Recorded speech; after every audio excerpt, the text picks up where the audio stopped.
Ooh, there we go. There we go. Hello, everyone. So I'm back today. I don't even know why these are in. I don't actually need these for this. Um, but I was watching TV before I started recording this, so that's why they were there. I don't actually need them because I have a microphone. Anyways, welcome to the Comic Boy Show. I'm by myself today because my co-host is busy, and I was too lazy to text anybody else to join me, so you're just stuck with me. This is going to be a relatively quick episode. So, on the docket today, we have some movie delays by Sony. I'll rant a little more about the actors' strike. We've got some updates on the Lando show, which we thought was dead.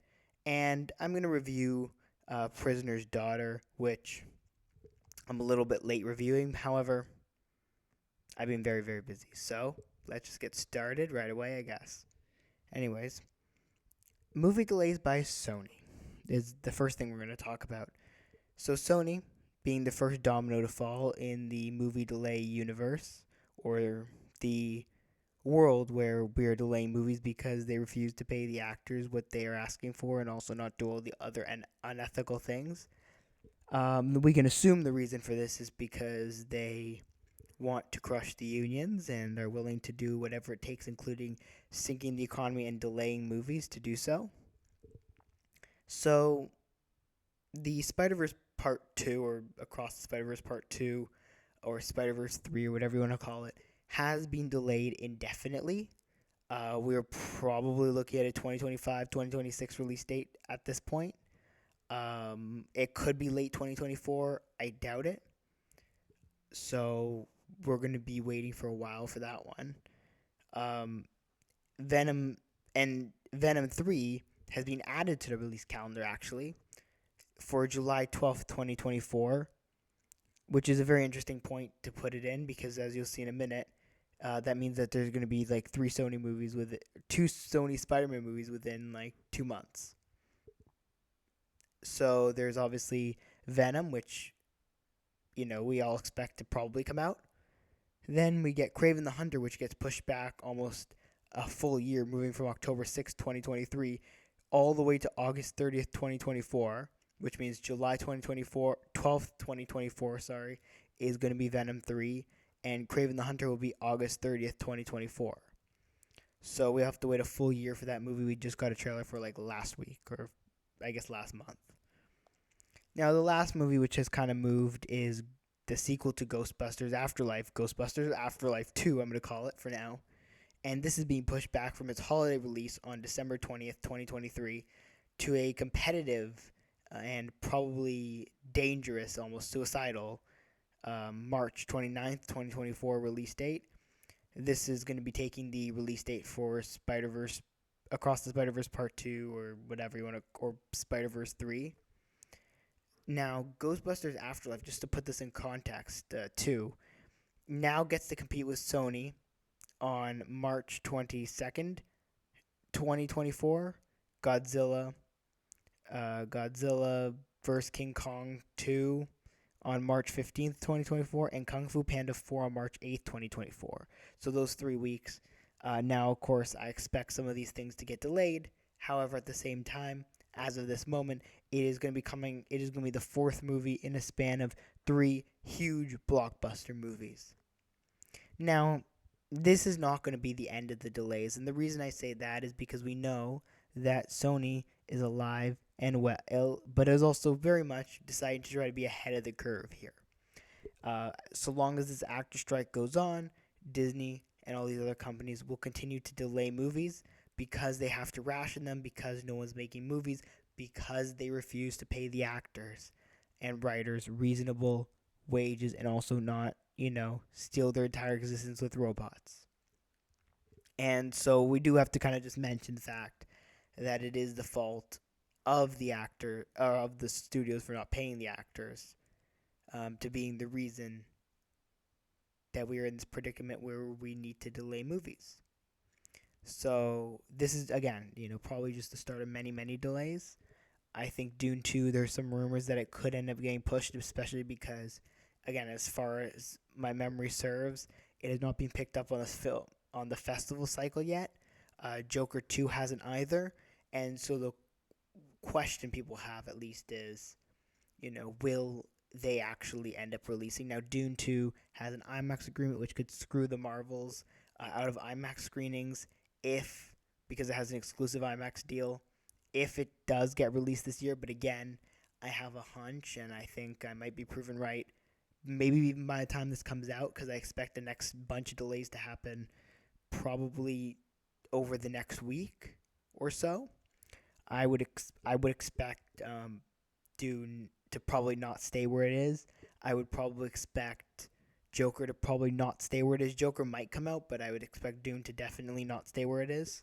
Um, so I would expect those to happen quite shortly, actually, which will make it very interesting.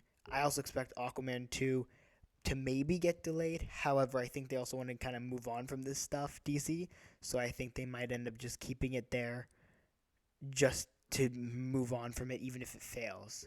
However, if they were trying to succeed with that, they would probably move that as well.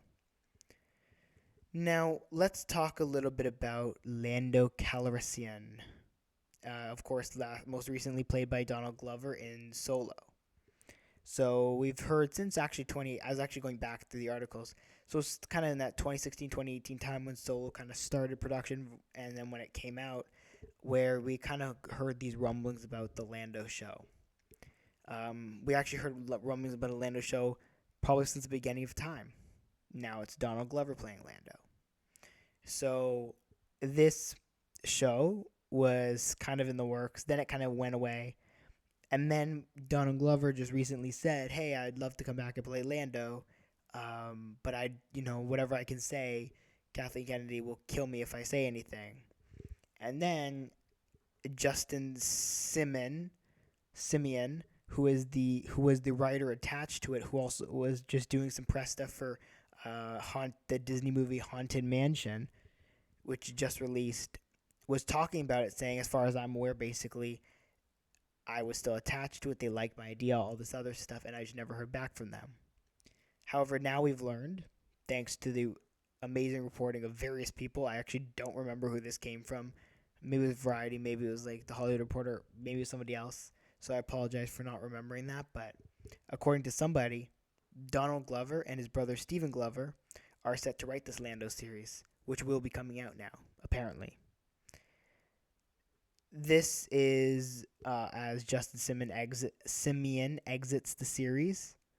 Of course, the director behind Disney's Haunted Mansion, and the man behind the series Dear White People. So it should be noted that in 2018, this is just a little fact, Donald Glover, as we want to kind of talk about his maybe questionable ability to write Star Wars, was asked in an interview, again promoting Solo, if he preferred Vader, Kylo Ren, or Maul as a villain. And he said this, and I quote, "Kylo Ren has a really interesting sense of humor. He's intense. I get his story, so I kind of have to go with Kylo Ren." And so, yes, you heard me right. He did choose Kylo Ren as a villain over Darth Maul and Darth Vader. So, there is a little bit of a question there, especially when you say, he has an interesting sense of humor. I don't know. Maybe that's not the best thing for anything Star Wars related, because if you ask most people, now I'm not going to talk about myself in this, I will talk about other people who have said these things, but they did say that Star Wars should not have a sense of humor. Now, we can agree to disagree on that one, but that's what people say, so I think if his idea is that there's going to be a sense of humor in the villains, then maybe that's not the right solution. Now, we don't actually know any details about the series, when it's coming out, who's in it, when it takes place. I would have to assume, I would hope, however, I would not be surprised. I would assume and hope that it takes place post Solo, so we kind of get our pseudo Solo sequel that we've all wanted. Pseudo Solo sequel.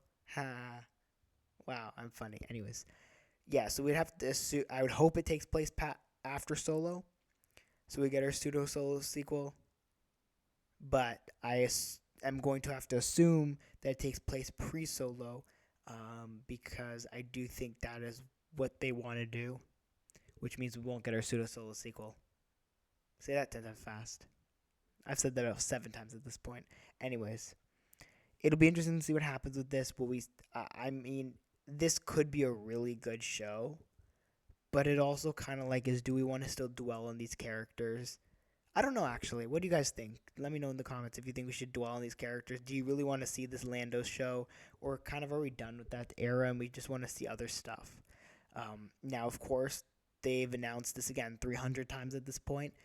So is it, is there a chance it doesn't happen? Absolutely. Now, that being said, there's an article I was actually going back and reading some stuff, and it talked about how there was there were the three movies which were delayed, or maybe I don't remember if they called Lando a series or a movie at that time, but it was Lando, Obi-Wan, Boba Fett. We've gotten Boba Fett and Obi-Wan now, of course, in the form of TV series.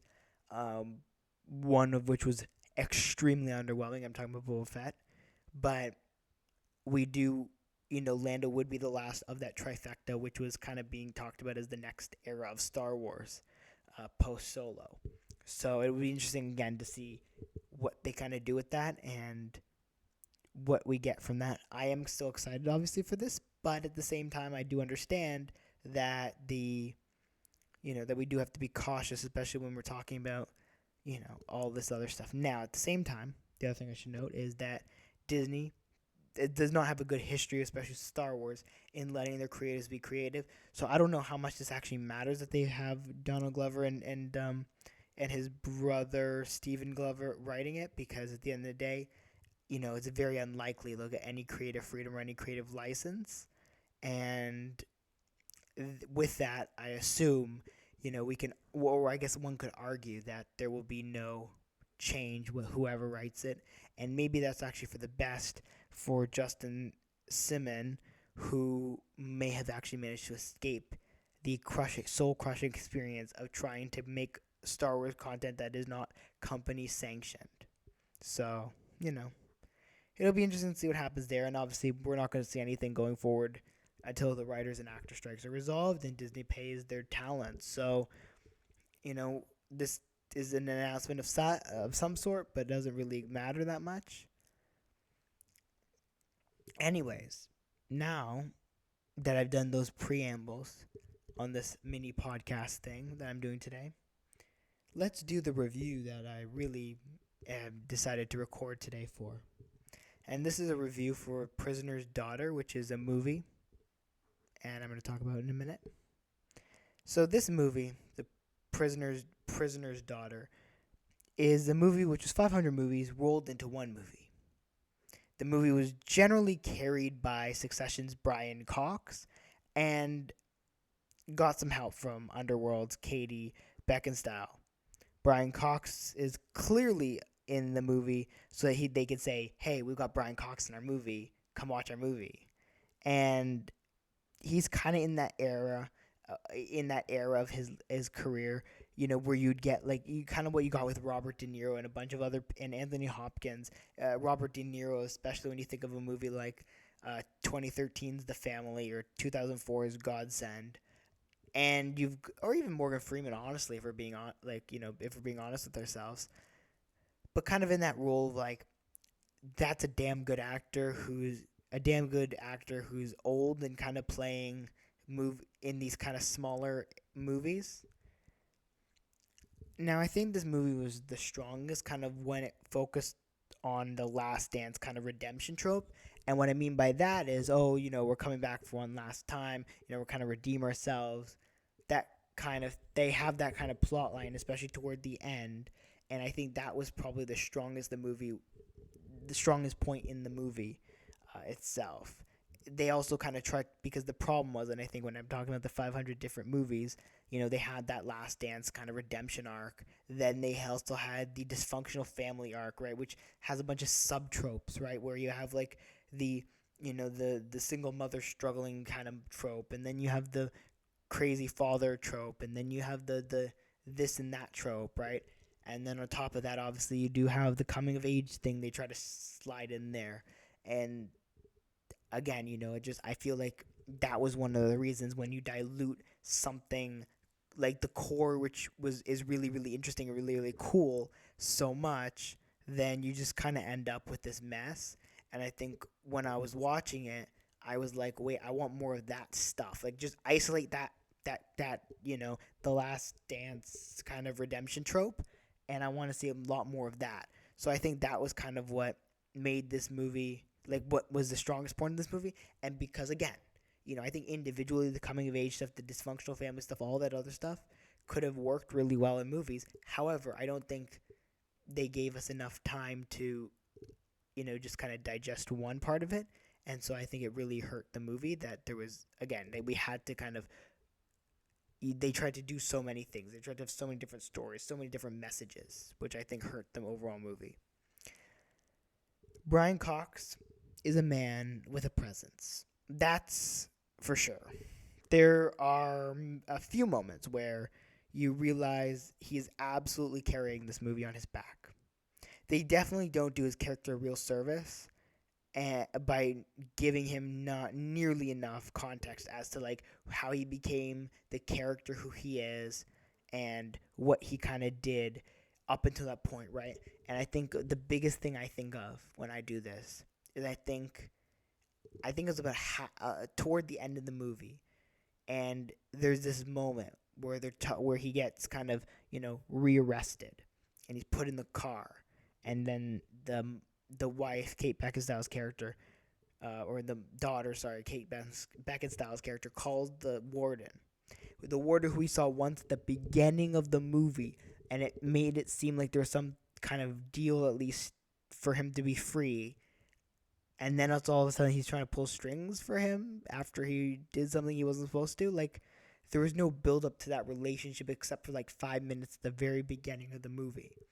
And I think that kind of thing, when you just have these moments and it's like that doesn't make any sense because you didn't build it up. Like, you kind of imply it, but you don't build it up, right? Even at the end, there's other moments, with the other prisoners, and you're like, wait, when was there that kind of relationship? We don't know that except for this exposition at the very end of the movie and a few flashes to the prison. Like, what are we supposed to take from that, right? If you're gonna build up this kind of character who is really well liked despite the bad things he did, which is what they do try to do, you can't just do it in a monologue at the end of the movie and one phone call. Like, you have to show the build up to get to that point. And I think it frustrates me personally when you don't have that build up and you just kind of jump from point to point, right?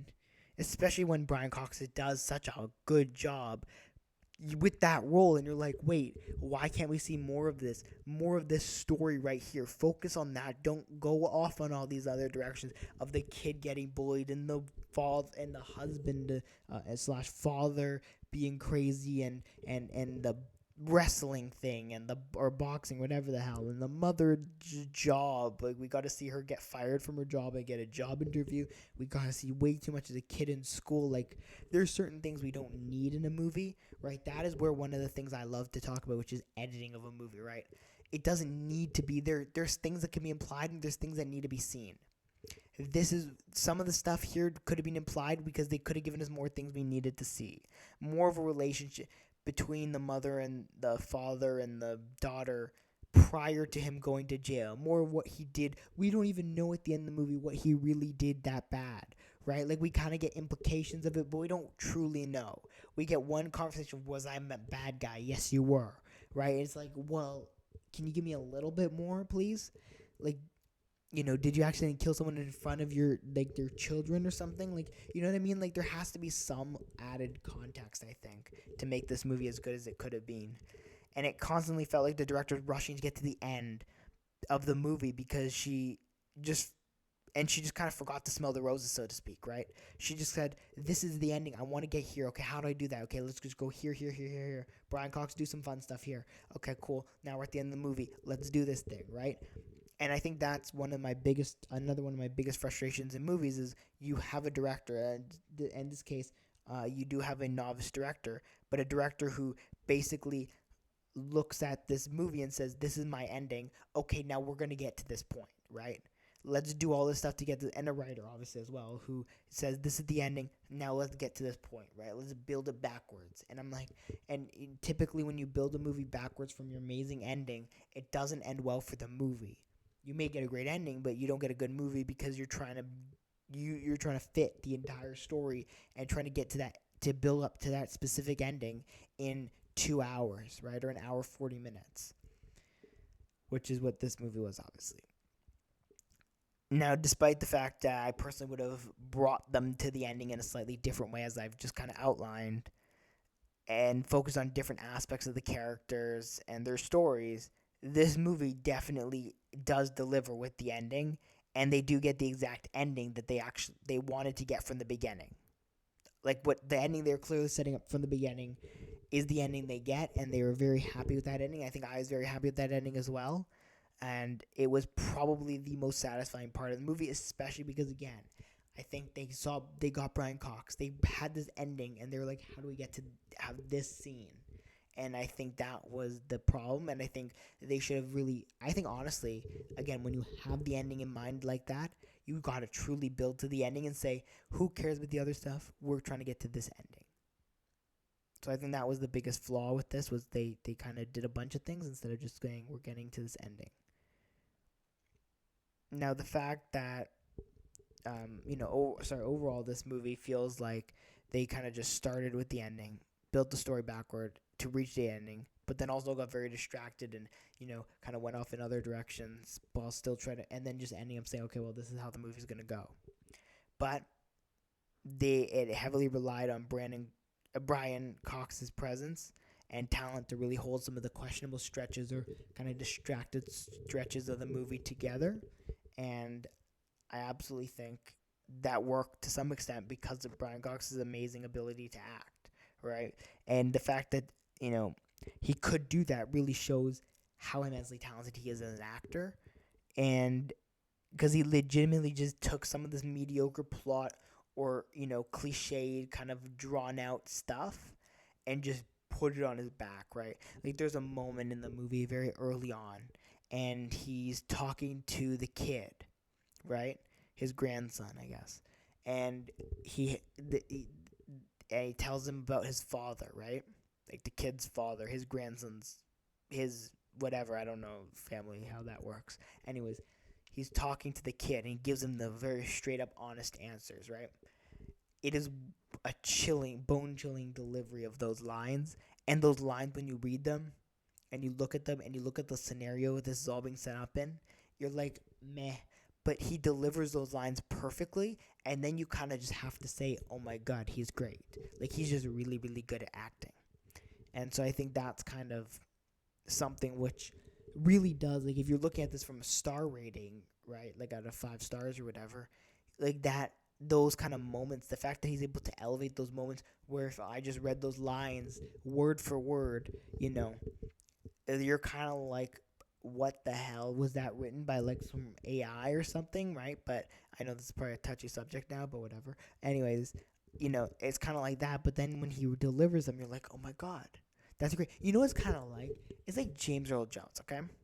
James Earl Jones, when he delivers lines, even in the most mediocre lines, you're like, oh my God, that's so deep, right? If Brian Cox has that kind of effect where it's like he's delivering these lines and you're like, that's nothing. And then he delivers them and it feels so deep. It adds so much depth. And that's not an easy thing. You're like, oh, well, all actors can do that. No, that's not true. There's some actors when they deliver lines, I'm looking at Chris Pratt specifically in this case, where you just kind of shrug and you're like, cool, you just said words. Good job. You can speak.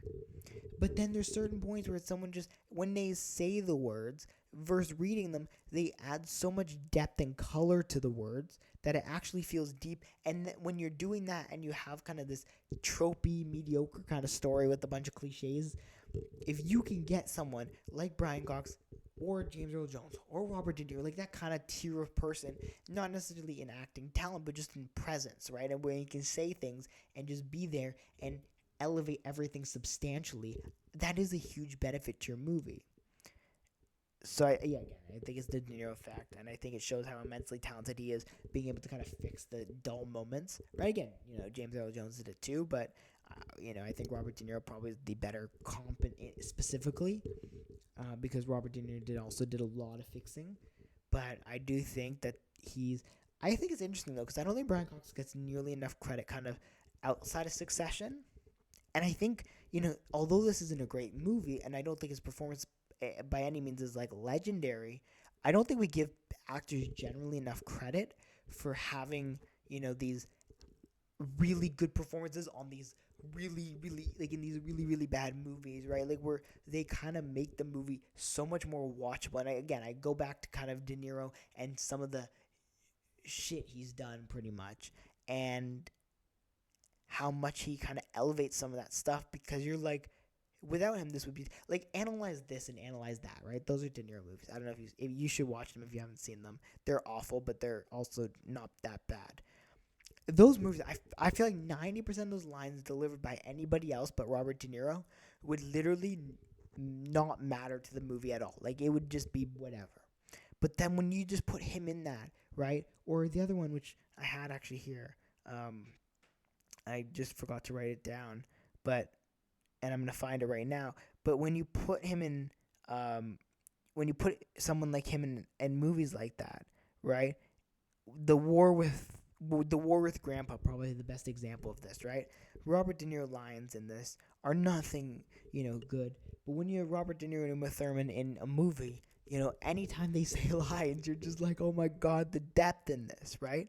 And I think that's something which you don't get enough of, and I think you got to give some credit to some. And actually, Christopher Walken, who's also in that movie, by the way, go watch The War with Grandpa. I think it's on Amazon Prime, or at least it used to be.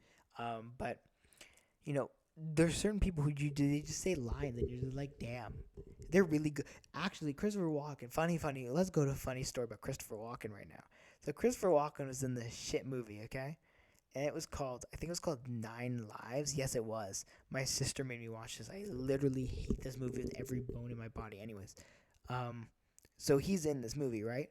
And Robbie Amell was in this movie too. I didn't even know that. Huh.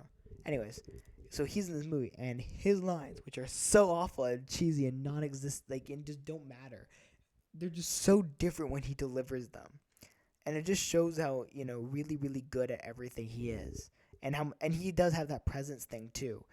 There's a lot of people with that presence thing. Anyways, I thought that was just a funny little story there, but yeah, overall, I'd probably give this a 2.5 out of 5 stars. I think the movie ending gets at least 1 star. I think the Brian Cox of it all gets 1 star. And I think the cast being able to pull together to kind of execute the ending. And also, again, you still made a relatively comprehensive, enjoyable movie. So that gives you half a star, right? Like, that's just 2.5 right there, right? Maybe I'm giving Brian Cox too much credit for what he did, but I do think he deserves it. So, and it is my rating, so I can do whatever the hell I want. So, thank you for that.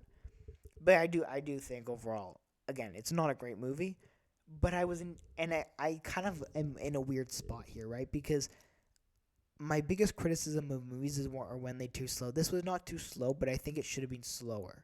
And so I'm at this weird point where I'm like, I can't really say much because it would be a hypocrite. However, I think it does need to be slower, because I think, or at least more focused, right? Like it could be just as fast as it was, but just focusing on one thing. And I think that would have made it so much better. Like I honestly would have probably said it was one of the better movies I've ever seen. Like maybe not, but that was what I'm kind of saying is, just you have to be focused and also entertaining, right? And again, I'm gonna do something dumb here. Okay. Anyways, I'm gonna compare this to Infinity War, and what I mean by that is Infinity War was really, really fast, right? Like that's 2 hours 45 minutes. That feels like a very, very fast movie though, and it's something I can just rewatch over and over and over again. And a lot of when I rate a movie and I kind of give it a rating, one of my factors, can I watch it? This is a movie which I could probably rewatch, but I don't think it would be nearly as enjoyable the second time around. Infinity War is a very focused movie, which makes it fast, right? This is a very fast movie that isn't focused, and I think there's a difference. And I think I like movies that are very focused, that are fast because they're focused, right? It's like, this plot is the plot. Now follow this plot, go straight in a line, and you're gonna get to the end of the movie, and this ending is gonna be amazing, right? and it's action, action, action because they kind of shrink the like if the movie's like a line, right? Like I wish I could draw this right now, but I can't. So if the movie's like a line, like if the plot is like a line, the end of the line is the end of the movie, and the beginning of the line is the beginning of the movie, right? I like movies that are like a short line, but there's the beginning, there's the end. Short line gets you from beginning to end. Now most movies, if we're being honest, are like this, right? Like here's the beginning, here's the end. This is a long path to get there with a lot of slow, terrible moments in between, right? And then you have movies like this, which are like lines like that. Whoa, whoa. But except in this case, it's like to there, right? So this is the end of the movie. This is the beginning, but it goes up and down to all these different things. Or maybe it goes like, that. But it's all quick and gets back to the end. And it's like, great, thank you for all that. But at the same time, I just need, I need it to be a short, straight, focused line. And that's what I hate is when they kind of go, whoa, let's go be all abstract and have these weird lines, right? Like, that's not what I want in my movie, personally. So that's what I think the problem with the movie was. And with that being said, that's probably it. The movie is available to rent everywhere you can rent movies, I guess. It's a movie I would again, I'm not recommending you not rent it. I think it is a good watch still, despite all the things I said about it, because I do think that there are like it is still something which I enjoyed watching, and it is again a really fast watch, quite literally because it's only an hour 40 minutes long, but also kind of figuratively they can rent it on Amazon for $4.99. Like, come on, man. That's like it's definitely worth renting it for $4.99 on Amazon, just to watch, because it is kind of that fun movie that you can just kind of watch, and it is fast and it does get distracting, but there's some really great Brian Cox moments. And again, if you're Succession hungry and you want more Brian Cox, then I would definitely tell you go get this movie, because you're gonna get some really cool Brian Cox moments, and you'll kind of feel like you're back at Succession, but very different than Succession for obvious reasons. Although it is still about a dysfunctional family, I don't know. Maybe it is Succession. Anyways, let me know what you think down below. Don't forget to like, subscribe, comment, share your thoughts. Follow us on social media at comicboys_. I'm on Blue Sky now, but not the channel because I decided to use the invite from my own account. I'm also on Instagram at ColorJamal03, which is in the on the screen if you're watching on YouTube. If you're not, then it's in the description probably.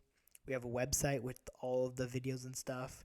We've got some more big stuff coming. I'm going to be on another place, having another podcast. I'll still be doing all the stuff here.